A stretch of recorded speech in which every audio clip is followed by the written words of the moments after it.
আসসালামু আলাইকুম এভরিওয়ান। আশা করি সকলে অনেক ভালো আছো। পঞ্চম শ্রেণীর শিক্ষার্থী, তোমাদেরকে স্বাগতম। আজকে তোমাদের তৃতীয় অধ্যায়ের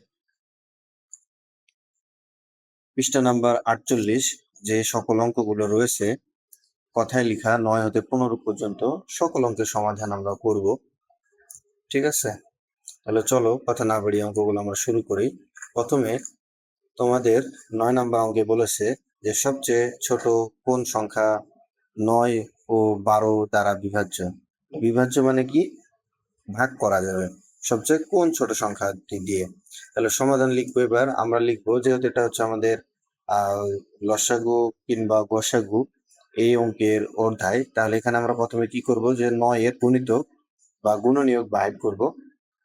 তাহলে আমাদের যেহেতু বলেছে ছোট সংখ্যা, তাহলে এই জায়গাতে আমাদেরকে গুণিতক বাইর করতে হবে, যে যে সংখ্যা দিয়ে 9 কে কি করা যায়, গুণ করা যায়। যেমন দেখো, 9 কে যদি আমরা 1 দিয়ে গুণ করি তাহলে 9 কে 9 কে 2 দিয়ে গুণ করলে 18, 3 দিয়ে গুণ করলে 27, 4 দিয়ে গুণ করলে 36। ঠিক আছে, এই যে 5 দিয়ে গুণ করলে 5 9 45, তারপরে 6 দিয়ে গুণ করলে 6 9 54। আপাতত এই পর্যন্ত আমাদের এটা 6 পর্যন্ত নিব, ছোট যেহেতু বলেছে। এরপরে দেখো 12তে দেখবো যে 12 গুণনীয়ক কয়টি রয়েছে। এখন আমরা এখানে খেয়াল করো যে 12 কে 12 1 দিয়ে যদি গুণ করি তাহলে 12 গুণে 24, 3 12 36। এখানে দেখো যে 36 রয়েছে, এখানেও 36 রয়েছে। এরপর এই দুইটাও আলাদা, এই দুইটা আলাদা। তাহলে আমাদের গণিত হচ্ছে এই দুইটা হচ্ছে 36 36 করে আমরা ধরবো। ঠিক আছে, কি ধরবো আমরা, যে দুই পাশে হচ্ছে আমাদের 36, দুইটাতে মিল রয়েছে। 9 গুণনীয়ক এখানে ছোট, সবথেকে ছোট সংখ্যা হচ্ছে 36। আবার এখানে দেখো 12 গুণনীয়ক সবথেকে ছোট সংখ্যা হচ্ছে 36। তাহলে আমাদের এখানে 9 এবং 12 এই দুইটি দিয়ে আমরা 36 কে বিভাজক করতে পারি। যেমন এখানে যদি আমি 9 ভাগ 36 দিই তাহলে কত হবে, 4 9 36। এবং আমরা যদি অনুরূপ 12 কে ভাগ দিই 36 দিয়ে, 36 কে 12 দিয়ে ভাগ দিই তাহলে কত হবে, 3 12 36, 3 দুগুণে 6, 3 1 3। ঠিক আছে, এটা হচ্ছে আমাদের অঙ্কের ক্যাটাগরি। আর যদি আমি এখানে 9 দিয়ে 9 কে ভাগ করি তাহলে ঠিক আছে, কিন্তু 9 দিয়ে 12 কে ভাগ করা যাবে না, 24 কেও ভাগ করা যাবে না। অনুরূপ 12 দিয়ে 9 কেও ভাগ করা যাবে না, 18 কেও না, 27 কেও ভাগ করা যাবে না। ঠিক আছে, ভাগ করা যাবে না বলতে আমাদের ভাগফল শেষে শূন্য হবে না। তাহলে আমরা উত্তর লেখার সময় কি লিখবো, যেখানে 9 ও 12 এর সাধারণ গুণিতীয় কত কত আছে, 9 এবং 12 এক পাবো 36 এবং বড় হিসাবে পাবো আমরা 72। ঠিক আছে, তাই সবচেয়ে ছোট সংখ্যা হচ্ছে যেহেতু গুণিতক 36, তাহলে আমাদের উত্তর হবে 36। চলো এরপরে আমরা 10 নম্বর অঙ্ক করি। 10 নম্বরে বলেছে যে পঞ্চম শ্রেণীর 18 জন ছেলে ও 27 জন মেয়ের মধ্যে সমানভাবে ভাগ করে দেওয়া জন্য সর্বনিম্ন কয়টি চকলেট প্রয়োজন। তোমার শ্রেণীতে শিক্ষার্থী অর্থাৎ ছেলে রয়েছে 18 জন, মেয়ে রয়েছে 27 জন। এখন তোমাকে বলা হয়েছে যে তুমি চকলেট নিয়ে আসো যেন সবার মধ্যে সমানভাবে ভাগ করা যায়। তাহলে তুমি কয়টি চকলেট নিয়ে আসবে? এক্ষেত্রে আমাদেরকে কি করতে হবে, প্রথমে 18 জন ছেলে ও 27 জন মেয়ের মধ্যে সমানভাবে ভাগ করে দেওয়ার জন্য আমাদেরকে কি করতে হবে, লসাগু করতে হবে। লসাগুর দুইটা নিয়ম রয়েছে, আমরা প্রথমে একটা করলাম, এবার আরেকটা নিয়ম দেখো, যদি 18 এই নিয়মটাও করা যায়। হ্যাঁ, তবে তোমাদের এই অধ্যায়ে প্রথমে আমি যে নিয়মটা দেখালাম এটাই হচ্ছে যে মূল নিয়ম। এই অঙ্কেও আমরা ওই নিয়মেই করব। প্রথম এটা শুধু তোমাদেরকে বোঝানোর জন্য আমি করে দিচ্ছি। হ্যাঁ, দেখো এবার যদি আমরা এখানে 2 দিয়ে ভাগ দিই তাহলে 9 দুগুণে 18, 27 কে ভাগ করা যাবে না। এরপরে যদি আমি 3 দিয়ে ভাগ দিই, 3 3 9, 3 9 27। এরপরে যদি আমি এটাকে ভাগ দিই 3 দিয়ে, 3 একে 3, 3 3 9, তাহলে আমরা কত পাবো, 2 গুণ 3 গুণন 3 গুণন 3। ঠিক আছে, এটা পাবো। তাহলে আমরা এই 3 এর সাথে 3 গুণ করবো, 3 3 9, 3 9 27, 27 দুগুণে 54। ঠিক আছে, এভাবেও করা যায়, তবে এইভাবে না করে আমরা এটার কি করব, এটা কি করব, লসাগু বের করব। আমরা 18 লসাগু বের করব এবং কি করব, 27-এরও লসাগু বের করব।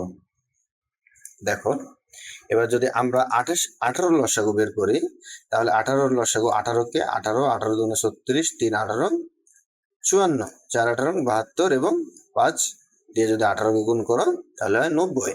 এরপরে দেখো 27-এ যদি লসাগু বের করো, তাহলে দেখো এখানে 27 1 27, 27 দুগুণে 54, তাহলে আমরা এখানে 2 নম্বরে 54 54 মিল পাচ্ছি। তাহলে আমরা যদি সর্বনিম্ন 54টি করে চকলেট 54টি চকলেট দোকান থেকে ক্রয় করে নিয়ে আসি, তাহলে আমাদের কি হবে, সমানভাবে ভাগ করে দেওয়া যাবে। তাহলে 54টি যদি চকলেট নিয়ে আসি, এই ধরো 54টি চকলেট তুমি নিয়ে আসলে, তাহলে এক একজনে কতটি করে চকলেট পাবে। দেখো ছেলেরা কতগুলা করে পাবে, ছেলেরা চকলেট পাবে হচ্ছে 54 যদি এটাকে আমি ভাগ দিই, 3 আসতে 24-এ 4, হাতে থাকে 2, 3 একে 3 আর 2 5, 3টি করে ছেলে, এবং মেয়েরা পাবে হচ্ছে 2টি করে। 27 জন মেয়ে, 27 দুগুণে 54 হয়, 27 দুগুণে 54, তাহলে মেয়েরা পাবে 2টি করে এবং ছেলেরা পাবে 3টি করে চকলেট। আমি 54টি চকলেট যদি নিয়ে আসি, ঠিক আছে। তাহলে আমরা উত্তর লেখার সময় কি লিখবো, যে সাধারণ গুণিতক 54, ঠিক আছে, যেহেতু ছোট তাহলে সর্বনিম্ন 54টি চকলেট পাবে। এরপরে দেখো যে 11 নম্বর বলেছে যে সর্বাধিক কতজন শিক্ষার্থীর মধ্যে 22টি আম ও 66টি লিচু সমানভাবে ভাগ করে দেওয়া যাবে। তাহলে অনুরূপ প্রথমে যে অঙ্কটা করলাম ঠিক ওইভাবেই সমাধান লিখবো। লিখার পর আমরা লিখবো 22টি আম ও 66টি লিচু সর্বাধিক সংখ্যক শিক্ষার্থীর মধ্যে সমানভাবে ভাগ করতে হলে 22 ও 66-র লসাগু, এখানে বলছে গসাগু, এর আগে আমরা পড়ছি লসাগু নির্ণয় করতে হবে, এবার কি করতে হবে, গসাগু নির্ণয় করতে হবে। তাহলে গয়ের দেখো 22-এর গুণনীয়ক কয়টি, 22-কে 22, তারপরে 11 দুগুণে 22, এই যে, ঠিক আছে। তার মানে এটা হচ্ছে ভাগ প্রক্রিয়া, গসাগু মানে ভাগ প্রক্রিয়া, লসাগু মানে গুণ প্রক্রিয়া, এটা মাথায় রাখবে। লসাগু মানে গুণ, লসাগু মানে গুণ, লঘিষ্ঠ গুণনীয়ক, এটার মাধ্যমে গুণ করা লাগে। আর এখানে তোমার গসাগু মানে গরিষ্ঠ, গসাগু মানে গরিষ্ঠ গুণ, এটার মাধ্যমে তোমাকে ভাগ করা লাগবে। কিভাবে ভাগ করা লাগবে, এখানে আমার সংখ্যা রয়েছে 22, এবার 22 দিয়ে কত দিয়ে ভাগ হয়, 22-কে 22, আমরা 1 দিয়ে 22-কে ভাগ করতে পারি, কত দিয়ে, 1 দিয়ে 22-কে ভাগ করতে পারবো। এরপরে দেখো 2 দিয়ে যদি তুমি 22-কে ভাগ করো তাও করা যাবে, 2-কে 2, এরপরে আবার 2-কে 2, তাহলে এটা আমাদের কি, ভাগ প্রক্রিয়া, এটা হচ্ছে আমাদের ভাগ প্রক্রিয়া। লঘিষ্ঠ মানে ভাগ প্রক্রিয়া, আর গরিষ্ঠ মানে ভাগ প্রক্রিয়া, লঘিষ্ঠ মানে গুণ প্রক্রিয়া।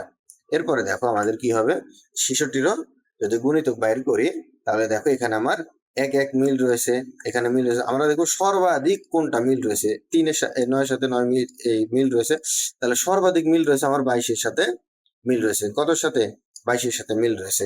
তাহলে আমরা এখানে 22টি যদি আমরা কি করি, 22টি আম নিয়ে আসি, তাহলে আমাদের হয়ে যাবে। তাহলে সবচেয়ে বড় গুণনীয়ক হচ্ছে 22, সাধারণ গুণনীয়ক 1 2 11 এবং শেষে যে 22, 1 2 এবং 11 মিল আছে, কত মিল রয়েছে, খেয়াল করো এখানে 1 2 এবং 11 মিল পর্যন্ত রয়েছে, 1-এর মিল রয়েছে, 2 রয়েছে, 11 রয়েছে এবং শেষে যে 22 পর্যন্ত মিল রয়েছে। তাহলে আমাদের কত উত্তর হবে 22।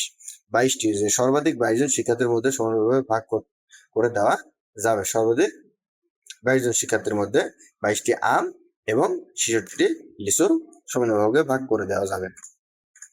এরপরে 12 নম্বর দেখো, একটি রাস্তায় 12 মিটার পর পর গাছ, 20 মিটার পর পর ল্যাম্পপোস্ট আছে, রাস্তার শুরুতে গাছ এবং ল্যাম্পপোস্ট পাশাপাশি থাকলে কত মিটার পর পর গাছ এবং ল্যাম্পপোস্ট পুনরায় পাশাপাশি থাকবে। ঠিক আছে, এটা হচ্ছে আমাদের প্রশ্ন 12 নম্বর। তাহলে সমাধান করি আমরা। সমাধানের সময় লিখবো যে গাছ আছে 12 মিটার পর পর, ল্যাম্পপোস্ট আছে 20 মিটার পর পর। তাহলে গাছ ও ল্যাম্পপোস্টের পুনরায় পাশাপাশি থাকার দূরত্ব নির্ণয় করার জন্য 12 এবং 20-এর লসাগু, এটা হচ্ছে দেখো লসাগু মানে এটা গুণনীয়ক বের করতে হবে, কি করতে হবে, গুণনীয়ক বের করতে হবে। এর আগে গুণিতক বের করতে হবে, এর আগে আমরা গুণনীয়ক বের করেছি, এটা হচ্ছে গুণিতক বের করবো। ঠিক আছে, গুণিতক মানে গুণ করতে হবে, আর গুণনীয়ক মানে ওটাকে ভাগ প্রক্রিয়া করতে হবে। তাহলে 12-কে 12, 12 দুগুণে 24, দেখো এটাতে পারতেছে 12-কে 12 এবং 12 দুগুণে 24, 12-র সাথে 1 গুণ করলে কত হইতো 12, ঠিক আছে, 12-র সাথে 2 গুণ করো তাহলে কত হবে 24, এই প্রক্রিয়া চলে আসছে। হ্যাঁ, এরপরে দেখো, এরপরে বলছে হচ্ছে যে 20-এর গুণিতক, কিসের গুণিতক? 20-এর। তাহলে 12-র গুণিতক পেলাম আমরা 12, 24, 36, 48, 60 এবং 20-এর গুণিতক পাবো 20, 20-একে 20, 20 দুগুণে 40, 3 20 60, 4 20 80। ঠিক আছে, তাহলে আমরা 20-এর গুণিতক হিসেবে পেলাম এখানে 80 পর্যন্ত নিলাম, তাহলে এখানে আমার 60 মিল রয়েছে। কত মিল রয়েছে? 60 মিল রয়েছে। তাহলে সুতরাং 12 ও 20-এর ক্ষুদ্রতম সাধারণ গুণিতক হচ্ছে 60। এরপরে যদি আমরা আরো এইভাবে সংখ্যা লিখতে থাকি, ঠিক আছে, তাহলে আমাদের কি হবে? সংখ্যা বাড়বে, তখন বেশি বৃহত্তম আমরা গুণিতক পাবো। এখানে আমাদের ক্ষুদ্রতম গুণিতক পেলাম আমরা 60। তাহলে আমাদের 60 মিটার পর পর গাছ ও ল্যাম্পপোস্টের পুনরায় পাশাপাশি থাকবে। তাহলে আমাদের কত মিটার পর পর থাকবে? পুনরায় যদি আমরা এইটা অনুসরণ করি যে 12 মিটার পর পর, 20 মিটার পর পর ল্যাম্পপোস্ট এবং গাছ লাগাই, তাহলে পাশাপাশি আমরা 60 মিটার পরে যদি 60 মিটার অতিক্রম করি, তখন আমাদের গাছ এবং ল্যাম্পপোস্ট পুনরায় আবার পাশাপাশি থাকবে। এরপরে চলো 13 নম্বর দেখো। 13 নম্বরে বলছে যে 3টি ঘন্টা একত্রে বাজার পর যথাক্রমে 15, 20, 25 মিনিট অন্তর অন্তর বাজতে লাগলো। কতক্ষণ পর ঘন্টাগুলো আবার একসাথে বাজবে? এই যে 3টা ঘন্টা বাজলো, 15, 20 এবং 25 মিনিট, এই 3টি ঘন্টায় একসাথে বাজবে। ঠিক আছে, এই 3টি ঘন্টা বা এই 3টা মিনিটে একটি ঘন্টা বাজতেছে, তাহলে এই 3টা ঘন্টা একসাথে একবারে বাজবে। সেই সময়টা কখন বাজবে? হ্যাঁ, সেই সময়টা কখন বাজবে সেটা আমরা বের করবো। তাহলে আমরা 15-এর গুণিতক বের করবো প্রথমে। 15-এর গুণিতক 15, 30। ঠিক আছে, 45, 3 দিয়ে গুণ করবো, 4 দিয়ে, 5, 6, 7 এবং গুণ করতে থাকবো, 300 পর্যন্ত গুণ করলাম। এরপরে আবার যখন আমরা গুণ করবো 20-কে, তখন আমরা 300 পর্যন্ত পাবো, কারণ সর্বাধিক যার উপরে আর কোনো কি হবে না, আর কোনো গুণ করবো না। দেখো আমাদের এখানে 15 মিল রয়েছে, 20-এর মিল রয়েছে, তাহলে মিল পর্যন্ত আমরা দেখো এখানে 60 মিল রয়েছে। কত মিল রয়েছে? 60 মিল রয়েছে, এটা হচ্ছে সর্বনিম্ন। ঠিক আছে, এবার আমরা কত আমরা পেলাম হচ্ছে 300।